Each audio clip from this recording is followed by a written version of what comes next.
రామచంద్రయ్య స్పృహలో లేకపోవటంతో హాస్పిటల్లో ట్రీట్మెంట్ చేస్తూ ఉంటారు.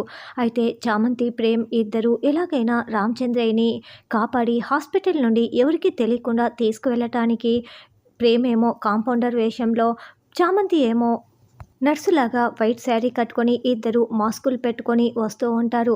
ఇంకోవైపు రోజా రామచంద్రయ్య ప్రాణాలు తీయటం కోసం హాస్పిటల్కి లోపలికి వచ్చి ఉంటుంది.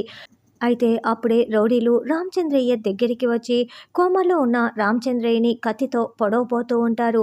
సరిగ్గా అప్పుడే చాం ప్రేమ్ అక్కడికి వచ్చి రౌడీలు కత్తితో పొడవకుండా చేతిని అడ్డుపట్టుకుంటాడు. ఇక ప్రేమ్ రౌడీలనందరినీ కూడా చితక్కొడుతూ ఉంటే ఈ లోపల చామంతి రామచంద్రయ్యని స్ట్రెక్చర్పై తీసుకొని ఒక గదిలోకి వెళ్తుంది. రోజా ఇదంతా చాటుగా గమనించుకుంటూ ఉంటుంది.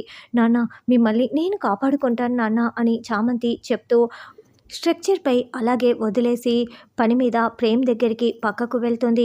ఈ లోపల రోజా రామచంద్రయ్య దగ్గరికి వస్తుంది. నాన్న, మీరు కోమాలో ఉన్నారు కదా, ఇప్పుడు మీరు ప్రాణాలతో ఉండటం నాకు చాలా ప్రమాదకరం నాన్న. మిమ్మల్ని ప్రాణాలతో వదిలేశానే అనుకో, మీరు నన్ను ప్రశాంతంగా బ్రతకనివ్వరు. అందుకే పాపం నేను నా చేతులతో నిన్ను చంపేయాల్సి వస్తుంది, ఏమీ అనుకోవద్దు అని రామచంద్రయ్యని అక్కడి నుంచి స్ట్రక్చర్ పైనే తోసుకుంటూ తీసుకువెళ్ళిపోతుంది. తర్వాత ప్రేమ్ రౌడీలనందరినీ చితక్కొట్టేసి చాం ఇద్దరూ కూడా రామచంద్రయ్య దగ్గరికి వచ్చి చూస్తే అక్కడ రామచంద్రయ్య ఉండడు. అయ్యో బాబు, నాన్న ఏమైపోయారు? నేను నాన్నని ఇక్కడే పెట్టి వచ్చాను బాబు, ఇప్పుడు కనిపించట్లేదు అని చామంతి కంగారు పడుతూ ఉంటే, అయ్యో చాం, ఎవరు తీసుకువెళ్ళి ఉంటారు అని ప్రేమ్ కూడా కంగారు పడుతూ ఉంటారు.